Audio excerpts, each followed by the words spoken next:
Heto na po ang isisigaw natin ngayon na si Lodi Boy Palaboy, Lodi Jason Carandang, Lodi Rem Arc Navales, Lodi H2O, Lodi Alderico Codiyong, Lodi Nakutim, Lodi Abaa Jeffrey. Maraming salamat mga Lodi, at kung bago ka pa lang dito baka naman ika-31 kabanata sa pagpapatuloy ng ating kwento. Habang nakatambay lamang ng walang kagalaw-galaw ang tatlo sa tabi at tahimik na nag-aabang sa magiging daloy ng matinding laban, gulat na sinabi ni Hamin na ano ba talaga ang bagay na iyon. Kumakalat at kumakalat ng husto ang kanyang buong anyo sa lahat ng direksyon habang napakamabilis siyang gumagalaw sa buong paligid. Mabilis namang sumagot si Li Paiong habang nakatitig at sinabing talaga namang lubos na kahanga-hanga ang kanyang ipinamalas na footwork ngayon. Maging ang ating kasamang si Jin San ay halatang natigilan din sa matinding gulat at pagtataka. Dagdag pa na seryosong sinabi ni Onro na gaya nga ng inaasahan ng marami ay hindi talaga madaling kalabanin si Dang Chu sa ganitong uri ng labanan. Hindi lamang siya basta nagmamayabang ng walang sapat na dahilan sa harap ng lahat ng mga nakatitig sa kanya. Dahil sa nakita niyang hindi kapani-pani walang kaganapan ay biglang napalaki ng husto ang mga mata ni Hamin at napasabi siya ng malakas na Iyan na nga ay, malinaw na makikita ng lahat ang mga matutulis at kumikislap na kutsilyong nakakapit sa mga kamay ni Tang Chu habang sinasabi pa nito ng may panunuya na dahil lamang sa nakaiwas ka ng isang beses nang hindi mo man lang sinasadya masyado ka nang nagmamagaling at nagmamataas sa aking harapan. At ilang sandali pa pagkatapos noon ay mabilis nitong hinagis ang mga patalim at kutsilyo papunta sa mismong kinaroroonan ni Tang Jin habang sinasabi pa na dudurugin na kita ng maayos at walang awa ngayon. Agad namang naghanda si Tang Jin habang mabilis na papalapit sa kanyang direksyon ang mga matutulis na patalim. Hinarang niya ang mga ito gamit ang kanyang matibay at malaking espada habang naiinis na sinasabi na naghanda ka pa talaga ng napakaraming nakatagong sandata para sa akin. Buwisit na buhay ito, napakametikuloso at napakadaya mo naman sa laban na ito. Mabilis na nawala at naglaho si Tang Chu sa kanyang kinatatayuan nang hindi man lang namamalayan ng sinuman. Dahil dito sa nangyari ay napasigaw naman si Tang Jin na buwisit na wala siya nang napakabilis sa aking paningin. Saan na kaya siya nagpunta ngayon?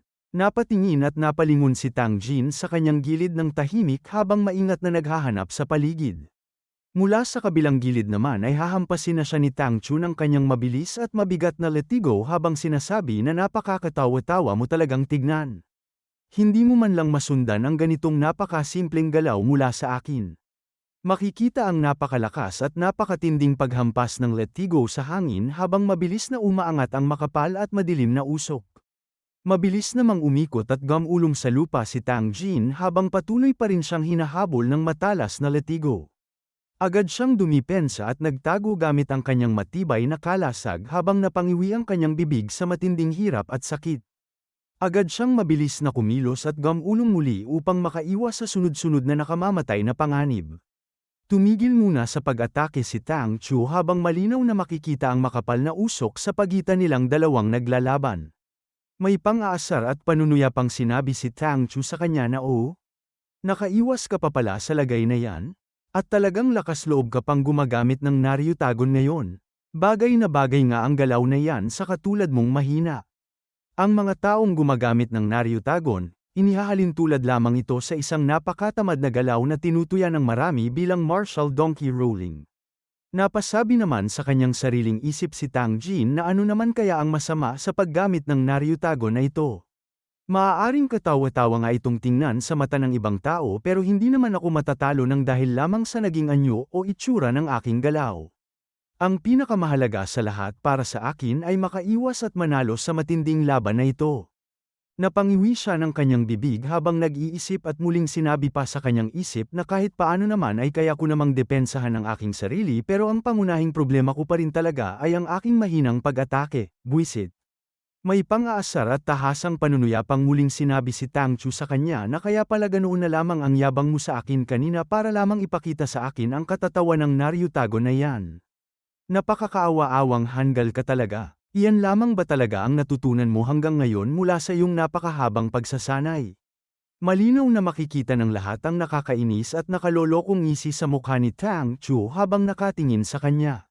Muling sinabi pa ng tahimik sa kanyang isip ni Tang Jin na kung hindi ko talaga kayang maayos na kontrahin ang 9 Phantom Steps ni Dang Chu wala talaga akong anumang natitirang pagkakataong manalo sa labanang ito. Biglang mariin at seryosong napatingin si Tang Jin sa ibaba habang sinabi niya sa kanyang isip na sige sa ngayon ay bibili muna ako ng sapat na oras gamit ang natatanging footwork na pinakakumpiyansa ako, ang 3 Talent Steps. At mabilis siyang sumugod at tumakbo ng buong lakas habang isinisigaw niya na ngayon naman ay ako naman ang aatake sa iyo. Makikita ng lahat ang napakamabilis at napakagagaan niyang mga hakbang habang mabilis na tumatakbo sa ibabaw ng lupa. Hinawakan niya ng napakahigpit ang hawakan ng kanyang espada at sinabi pa niya sa kanyang isip na kailangan ko lamang makahanap ng kahit konting puwang o pagkakamali sa kanyang mga bawat galaw. Nakangising sinabi naman ni Tang Chu sa kanya habang nakatingin na napakakatawa-tawa mo talagang tignan. Sa tingin mo ba talaga ay kaya mong habulin ang aking mabilis na 9 Phantom Steps gamit lamang ang mababang antas ng 3 Talent Steps na yan? Sumugod din si Tang Chu pabalik sa kanya habang hawak ang mga matatalas at nakamamatay na patalim sa kanyang kamay at isinigaw nito na napakamangmang mo talagang tao. Kahit kulang na kulang ang iyong talento sa pakikipaglaban dapat man lang ay alam mo kung anong uri ng napakataas na footwork ang 9 Phantom Steps na ito. Mabilis din itong nawala at naglaho sa kanyang kinatatayuan sa loob lamang ng isang kurap. At mabilis niyang hinagis ang mga matutulis na patalim paitaas sa kalangitan at hangin.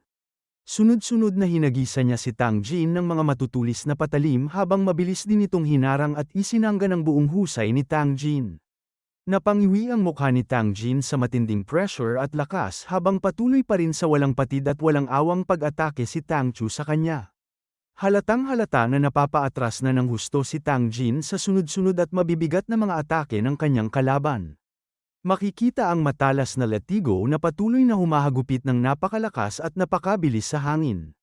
Agad namang hinarang ni Tang Jin ang bawat hagupit ng latigo gamit ang kanyang matibay at malaking kalasag. Napasabi pa muli siya sa kanyang sariling isip na buwisit napakataas at napakahusay nga talaga ng antas ng kanyang paggamit ng mabilis na latigo. Mabilis na nakalapit ng husto sa kanyang harapan si Tang Chu na muling hahagupit ng kanyang latigo habang isinisigaw na Dang Jin-san.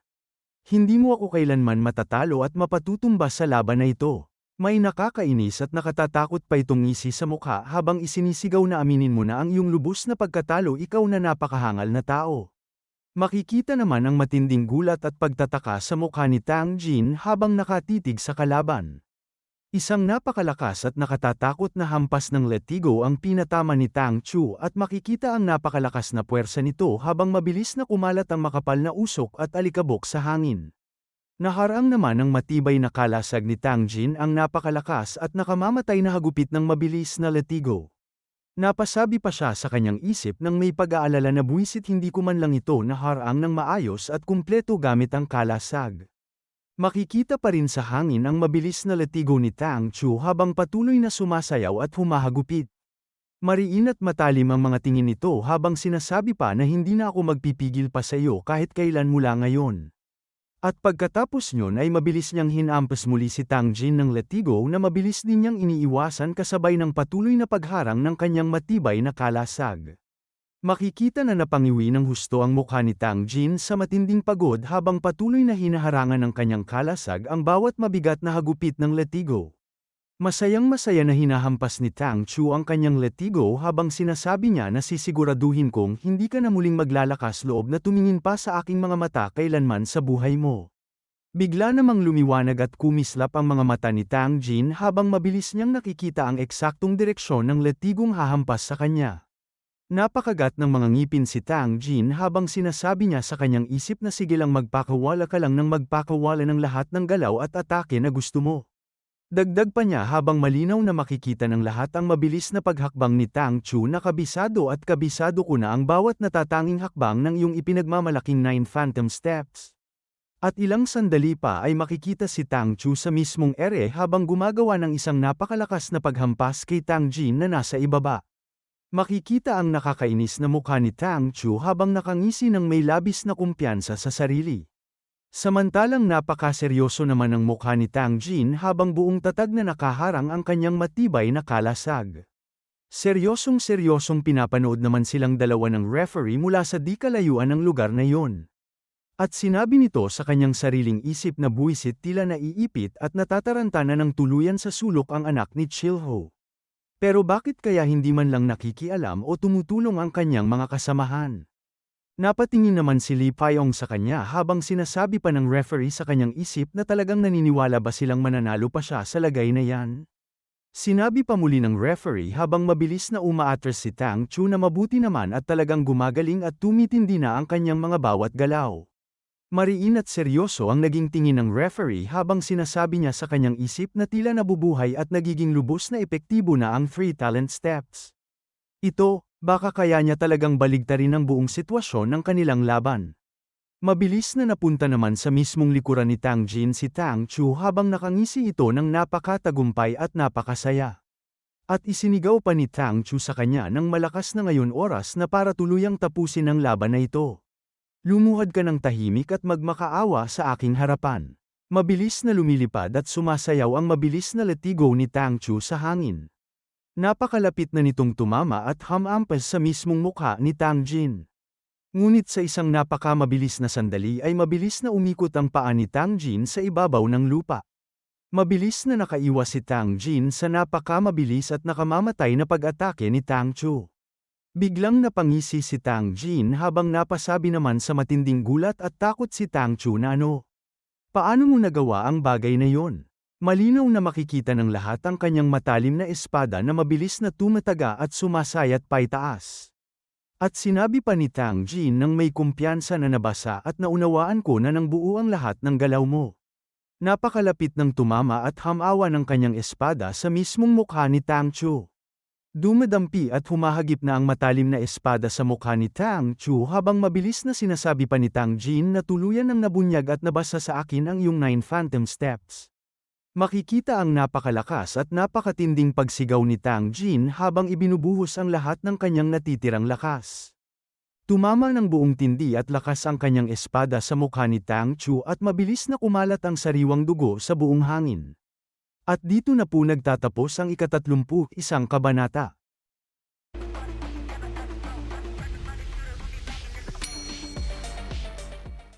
Ika-32 kabanata sa pagpapatuloy. Napaluhod ng tuluyan si Tang Chu habang hawak-hawak ang kanyang nasaktang pisngi at napakalalim ng kanyang paghinga sa matinding pagod. Tahimik lamang siyang pinagmamasdan at tinititigan ni Tang Jin habang nakatayo sa kanyang harapan. Tumingin si Tang Chu sa kanya habang mabilis na nagpupunas ng dugo gamit ang likod ng kanyang kamay at gulat na sinabi na ano ba talaga ang sinusubukan mong gawin at patunayan sa akin ngayon. May bahagyang ngiti sa labi si Tang Jin at kumpiyansang sinabi niya na Tang Chu talagang lubos mo akong minamaliit sa laban na ito.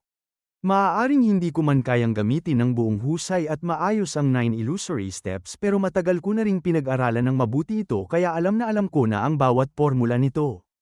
At ang antas ng iyong kakayahan ay sumusunod lamang sa formulang iyon sa pamamagitan ng simpleng paghakbang sa mga itinakdang direksyon. Nagtatakang nakatingin sa kanya si Tang Chu habang hindi makapaniwala at napasabi na ano. Kahit na alam mo pa ang tungkol dito, muling sinabi at ipinaliwanag sa kanya ni Tang Jin na oo mahirap talagang hulaan ang buong ruta nito at atake ng sabay-sabay sa kalaban. Kaya naman naglaan talaga ako ng sapat na oras para lamang makapag-adjust at maunawaan ang lahat. Habang patuloy na nakaluhod si Tang Chu sa kanyang mismong harapan ay sinabi niya sa kanyang sarili na imposible talaga ito. Paano magkakaroon ng ganitong mataas na kasanayan ang isang hamak na Tang Jin siya na kilala kong mahina? Malinaw na makikita ang nagkalat na napakaraming kutsilyo sa ibabaw ng lupa nang napasabi pa si Tang Chu na ang lahat ng ito ay walang katotohanan at hindi man lang maaari kailanman. Napasabi naman sa Galaxy on Row na talagang napakahanga-hanga. Nagawa at naisakatuparan talaga ito ni Jin San. Napatingin naman sa kanya si Lee Pyong at masayang sinabi niya na oo. Ngayong nalaman at kabisado na niya ang footwork ng kalaban maaari na siyang lumaban ng buong lakas at opens iba mula ngayon. Mabilis na sumagot sa kanya si On Row na sa wakas. Malapit nang matupad ang ating matagal nang ipinaglalabang paghihiganti. Mariin naman ang naging tingin ni Hamin habang sinabi niya sa kanyang sarili na Jin San. Malaki ang tiwala at pag-asa ko sa iyo ngayon. Bilasan mo na riyan at ipaghiganti mo na tayong lahat kay Dang Chu. Makikita ang matalas na espada at matibay na kalasag na gamit ni Tang Jin na dahan-dahan niyang itinapon sa lupa. Lubos namang nagtaka si Tang Chu habang nakatingin sa kanyang mga ginagawa. At seryosong sinabi pa ni Tang Jin sa kanya na kung gayon ay ipagpatuloy na natin ang ating hindi natapos na laban mula sa araw na iyon. Tinikom ng napakahigpit ni Tang Jin ang kanyang kamao at pinatunog ang kanyang mga daliri habang sinabi pa niya na matagal ko na talagang gustong tapusin ka gamit ang sarili kong mga kamay. Naiinis at galit na napasabi si Tang Chu na anong klaseng kalokohan at kabaliwan ba ito? Dahil lamang sa nakakuha ka ng isang magandang tama sa akin ay iniisip mo na agad na nanalo ka na sa laban na ito? Makikita na mabilis na muling humagupit at sumayaw ang matalas na latigo sa hangin. Galit na sinabi pa ni Tang Chu sa kanya na hindi ako matatalo kailanman ng isang hanggal at walang kwentang tulad mo kahit pasabihin mo pang ikaw ang pinakadakilang prodigy ng buong Sichuan. Napakabilis ng bawat paghampas ni Tang Chu gamit ang kanyang mabilis na latigo. Habang makikita naman si Tang Jin na agad na naghanda at napakaseryoso ng kanyang mga tingin. Napatingin siya sa gilid kung saan malinaw na makikita ang dulo ng latigong mabilis na papalapit sa kanyang kinaroroonan. Ngunit sa isang pikit mata ay mabilis siyang kumilos at madaling iniwasan ang mga latigong sunod-sunod na hinahampas sa kanya. Napakadali at napakagagaan lamang niyang iniiwasan ang mga ito ng eksaktong-eksakto sa bawat segundo. Kahit anong matinding hagupit pa ang gawin sa kanya ay kaya niya pa ring iwasan ang mga ito ng walang kahirap-hirap. Sa sobrang bilis ng patuloy na paghampas ni Tang Chu kay Tang Jin ay nagkakaroon na ito ng mga anino sa sobrang bilis ng kanyang mga galaw. Ngunit hindi man lang natinag o natakot si Tang Jin sa bilis ng kanyang pag-iwas. May hindi makapaniwalang mukha naman si Tang Chu habang napasabi sa kanyang sariling isip na napakaseryoso niya talaga ngayon. Ang taong hindi man lang kayang gamitin ng maayos ang returning origin step noong una ay nahuhulaan at nababasa na ngayon ang bawat galaw ng 9 illusory steps. Malinaw na makikita ang matinding gulat sa mukha ni Tang Chu habang napasabi pa siya sa kanyang isip na ano ba talaga ang nangyari sa kanya sa loob lamang ng napakaikling panahon. Bigla namang napahawak at napatigil si Tang Chu sa kanyang hawak na latigo. Ngunit nahawakan pala ng mahigpit ni Tang Jin ang mismong dulo ng kanyang latigo na ikinagulat ng husto ni Tang Chu. Napangiti naman ng bahagya si Tang Jin habang makikita ang labis na gulat sa mukha ni Tang Chu. Mabilis na gumalaw papalapit si Tang Jin habang sinasabi niya na magising ka na sa katotohanan. Hindi mo pa rin ba talaga naiintindihan ang nangyayari ngayon? Dagdag pa niya habang nagpapakawala ng isang napakalakas na suntok na hindi na gumagana at wala nang talab sa akin ang iyong ipinagmamalaking 9 illusory steps. Sinuntok niya ng napakalakas sa mukha si Tang Chu na dahilan upang bahagyang napaikot ang ulo nito sa impact. Mabilis na napasok ng sariwang dugo si Tang Chu sa matinding sakit. Sinundan pa agad siya ni Tang Jin ng panibagong malakas at matinding suntok. Bang! Isang napakalakas na pagtilapon ang makikita ng lahat kasabay ng muling pagsuka ng napakaraming dugo ni Tang Chu. Mula sa kanyang mga paa ay mabilis na naglabas ng napakalakas na enerhiya si Tang Jin. At sa bawat galaw at hakbang ay malakas at walang awa niyang sinusuntok si Tang Chu nang wala man lang kalaban-laban. Lubos ng namaga ang buong mukha ni Tang Chu sa patuloy at walang patid na pambubugbog ni Tang Jin. Makikita pa ang isang natanggal na ngipin ni Tang Chu na tumalsik sa ibaba. Makikita ang matinding galit at puot sa mukha ni Tang Jin habang sinusubukan niyang muling umatake sa kalaban. Seryosong pinapanood silang dalawa ng referee habang sinasabi nito sa kanyang sariling isip na talaga namang hindi ka panipaniwala ang aking nakikita ngayon. Nakakapagpakawala siya ng ganitong napakalalakas na atake gamit lamang ang batayang 3 Elements Feast. Dagdag pa nito sa kanyang sarili na at patuloy pa rin siyang kumukuha ng napakaraming internal energy mula sa kanyang sariling dantian. Gaano ba talaga kalalim ang kanyang galit at puot para umabot siya sa ganitong uri ng antas? Isang huling napakalakas na suntok ang buong lakas na pinakawalan ni Tang Jin at makikita ang napakalakas at nakatatakot na impact nito. Napaatras ng napakalakas si Tang Chu at makikita ang matinding kirot at sakit sa kanyang buong mukha. Sa sobrang lakas ng naging tama ay makikita ang makakapal na alikabok sa hangin at maliliit na batong mabilis na nagliliparan sa paligid. Malakas na tumama si Tang Chu sa isang napakalaking bato at halos mawala na ng tuluyan ng malay habang napasok muli ng dugo. Makikita ang makapal na alikabok sa buong paligid habang dahan-dahan at mahirap na unti-unting tumatayo si Tang Chu. Muli na naman naglagay at nag-ipon ng napakalakas na enerhiya sa kanyang kamao at kamay si Tang Jin at napakalalim na rin ang kanyang bawat paghinga sa pagod. Matinding galit pa rin ang makikita sa mukha ni Tang Jin. Maliwanag na naalala niya ang ginawang pagpapahiya sa kanya ni Tang Chu noong araw na bugbugin siya nito nang walang kalaban-laban gamit ang kanyang latigo. Sinabi pa niya sa kanyang sariling isip na hindi pa rin talaga naglalaho ang matinding kahihiyang natanggap ko noong araw na yon. Mabilis siyang sumugod muli habang malakas na isinisigaw pa ni Tang Jin na Tang Chu. Hindi pa ito tapos at hindi pa ako satisfied, ngayon ay tatapusin ko na ito ng tuluyan para sa ating lahat. Habang pilit na tumatayo si Tang Chu ay malinaw na makikita ang matinding panginginig ng kanyang buong katawan dahil sa mga natamong mabibigat na bagbog. Napasigaw pa si Tang Chu nang may matinding takot at pakiusap na tigil na. Baliw ka na talaga, pakiusap lang, Tang Jin-shan. Tama na muna, pakiusap ko sa'yo. Ngunit hindi man lang niya pinakinggan ang pakiusap ni Tang Chu at mabilis pa rin siyang sumugod ng buong lakas. Bigla namang napakamabilis na lumitaw at hamarang ang referee sa mismong pagitan nilang dalawa. At pagkatapos nyon ay malakas na sinabi niya na tama na ang laban na ito. Agad namang napasigaw at napasabi si Tang Jin na referee. Makikita naman sa kabilang dako ang mga mukha ng tatlong kasama ni Tang Jin na may matinding panghihinayang sa nangyari. Napakaseryoso ng mga tingin ni Tang Jin habang si Tang Chu naman ay may labis na takot at sindak sa kanyang mukha. Muling nagsalita ng malakas ang referee na ikaw ang opisyal na panalo sa laban na ito. Kung magpapatuloy pa ang pambubugbog na ito ay mapipinsala mo na siya ng napakalubha at baka mamatay pa siya. Tumingin naman siya ng diretso kay Tang Chu at opisyal na sinabi na disqualified ka na sa paligsahan. Napabulong na lamang si Tang Chu sa kanyang sarili nang mahina na salamat naman sa Diyos. Nakaligtas pa ako sa kamay ng baliw na yon. Dagdag pa niya habang dahan-daang tumatayo mula sa ibaba na mabuti na lamang at buhay pa ako ngayon. Bulong pa niya muli sa kanyang sarili habang inuulit-ulit na salamat at buhay pa ako. Iyong anak ng putya na yon. At dito na po opisyal na nagtatapos ang ika-32 kabanata.